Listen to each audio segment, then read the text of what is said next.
یہ بتائیے گا یہ جو کشیدگی ہے پاکستان اور ایران کی، اس کے پاکستان کی جو معاشی صورتحال ہے اس پر کیا اثرات ہوں گے، اور بالخصوص جو خطے کی معیشت ہے، اقتصادیات ہیں، ان پہ کیا اثرات ہوں گے؟ بسم اللہ الرحمن الرحیم۔ دیکھیے، آپ نے جو اثر ہے اس کا بہت ہی افسوسناک بات ہے کہ دو مسلم ممالک میں آپس میں اس طرح کا ٹینشن پیدا ہو، ہمیں اس بات کا بے پناہ افسوس ہے۔ اب آپ یہ دیکھیے کہ ہمارا اسٹاک مارکیٹ نے تو آلریڈی اس کو ریفلیکٹ کیا ہے کچھ حد تک، اور اب جب خبر پھیلی ہے کہ پاکستان نے بھی واپس اٹیک کیے ہیں تو شاید اس سے بھی اور اثرات خراب ہوں۔ دیکھیے، اس کے نتیجے میں بات یہ ہے کہ پاکستان کے جو معاشی حالات ہیں وہ بہت حد تک خراب ہو چکے ہیں، اور ہم بڑے مشکل سے اس وقت گزارا کر رہے ہیں کہ IMF سے کوئی لون کا انسٹالمنٹ مل جائے یا کہیں اور سے کچھ پیسے آ جائیں تو گزارا ہو جائے، کوئی رول اوور مل جائے تو گزارا ہو جائے۔ جب اس طرح کی ٹینشن کی خبر آئیں گی تو یہ جو SIFC جو ہمارا ایک نیا بڑا ادارہ ہے، انہوں نے کہا ہے کہ فورن ڈائریکٹ انویسٹمنٹ ماشاءاللہ $70 ارب 3 سال میں لے آئیں گے۔ اس طرح کے ماحول میں میری گزارش یہ ہے کہ فورن ڈائریکٹ انویسٹمنٹ بہت بہت مشکل ہوگا پاکستان میں آنے کے لیے۔ اس لیے ہمیں سوچ سمجھ کر آگے بڑھنا چاہیے، اور جو مسائل آپس میں ہیں دو مسلم ممالک کے، ان کو کسی طرح سے ریزالو کرنے کی کوشش کرنی چاہیے۔ یہ میمورینڈم آف ایسوسیشن MOU جسے انڈرسٹینڈنگ جو ہے وہ ہم نے بہت سے سائن کیے ہوئے۔ MOU سے بڑھ کر ایک ایکچوئل انویسٹمنٹ آنا، اس میں بہت پروسیس کمپلیکیٹڈ اور مشکل ہوتا ہے۔ تو اس وقت یہ کہنا کہ UAE سے $3 ارب ایکسٹرا آ جائیں گے عنقریب، یہ میں سمجھتا ہوں کہ میچور ہے۔ البتہ اگر آ جائیں تو اس سے بہتر کیا بات ہوگی۔ دوسری طرف جو آپ نے رول اوور کا ذکر کیا ہے، یہ جو فائنینشیل لائبلٹیز ہیں جو سینٹرل بینکس ہمارے سینٹرل بینک میں ڈپازٹس رکھتے ہیں، جس میں نمایاں طور پر 3 ملک ہیں، ایک ہے آپ کا سعودی عربیہ، دوسرا ہے UAE، اور تیسرا ہے چائنا۔ ماشاءاللہ یہ جو فائنینشیل لائبلٹیز ہیں یہ عام طور پر رول اوور ہو جاتے ہیں، اور ہم نے اپنے کیلکولیشنز میں، بجٹ کی کیلکولیشنز میں یہ رول اوورز اسیوم کیے ہوئے ہیں۔ البتہ ہو گئے ہیں تو بہت اچھی بات ہے، مگر they were built into the calculations۔ IMF نے بھی اپنے پروجیکشنز میں ان کو انکارپوریٹ کیا ہے۔ اب پاکستان $700 ملین تو ملے ہیں IMF پروگرام کے سیکنڈ ریویو کی پہلی ریویو کی کامیابی کے بعد۔ اب یہ دیکھنا ہے کہ آنے والا جو ریویو ہے دسمبر کی پرفارمنس پر وہ کیسا ہوتا ہے۔ ہمیں اس بات کی تھوڑی سی زیادہ پریشانی ہو رہی ہے کہ جو فگرز آئے ہیں سرکولر ڈیٹ کے ہمارے سیکٹر میں 5700 ارب تک پہنچ گئے۔ اس پہ IMF یقیناً ہمیں بہت پریشان کرے گا۔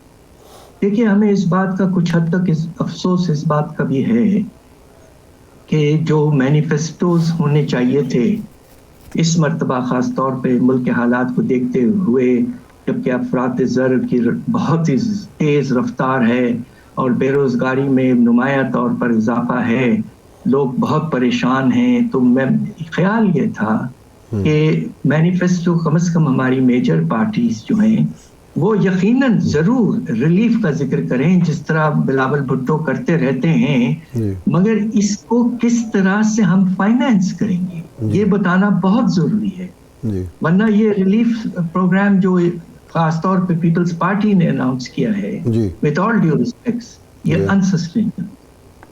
واضح طور پر آپ بتائیں کہ پروگریسو ریفارمز، پروگریسو ٹیکسیشن، جو ہمارا امیر طبقہ ہے جن کو بے شمار مراد ملے ہیں، وہ کون سے آپ ہٹائیں گے، اور اس سے جو ایڈیشنل ریونیوز لائیں گے اور خرچوں میں جو کمی کریں گے، اس سے ان مل ملا کے آپ کے پاس جو ایڈیشنل ریسورسز آئیں گے اس کا ایک حصہ ضرور اس وقت ریلیف دینا چاہیے، اور جو ریلیف کے پروگرام ہے وہ یقیناً مناسب ہے، مگر اس کی فائنینسنگ کے بغیر یہ نہیں ہوگا.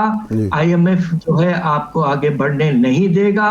آئی ایم ایف کے بغیر اگر آپ نے کوشش کی اگلے سال تو مجھے افسوس سے کہنا پڑتا ہے کہ باہر سے پیسے آنے کا رفتار جو کم ہو چکی ہے آلریڈی وہ اور کم ہو جائے گی, اور اپنی جو ایکسٹرنل آپ کی لائبلٹیز ہیں وہ آپ میٹ نہیں کر پائیں گے. خدا نہ خواستہ پھر دیوالیے کی طرف جانا شروع ہو جائیں. ڈاکٹر صاحب بلاول صاحب یہ کہتے ہیں کہ جو 17 وزارتیں ہیں وہ ڈیوالو ہوئی ہیں, وہ صوبوں میں کام کر رہی ہیں, مرکز میں بھی قائم ہیں, وہ ہم ختم کریں گے جب, اور اس طرح کے معاملات جو صوبوں کو چلانے چاہیے وہ مرکز میں نہیں چلیں گے, تو اتنا پیسہ آ جائے گا کہ ہم 300 یونٹ بجلی بھی سب کو دے دیں گے اور بھی بہت سارا کچھ کر سکتے ہیں, مکان بھی بنا کے دے دیں گے. تو وہ تو بڑا آسان فارمولہ بتا رہے ہیں. with all due respects, جی ایک بڑے پرومسنگ ینگ لیڈر ہیں وہ, مگر بات یہ ہے کہ جو انہوں نے ریلیف پروگرام پیش کیا ہے جی with all due respects یہ ہزاروں ارب کے لیول کا ہے.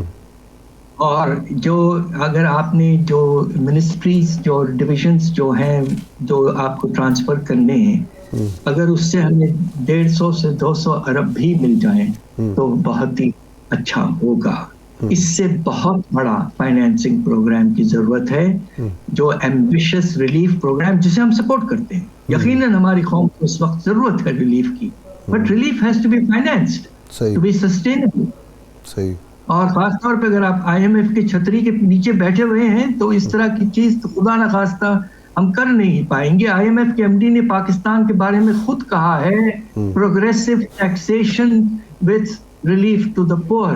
دس is her message and this is a message which I hope would be put into the manifestos of the major party. But ابھی تک نظر نہیں آئے. صحیح ہے.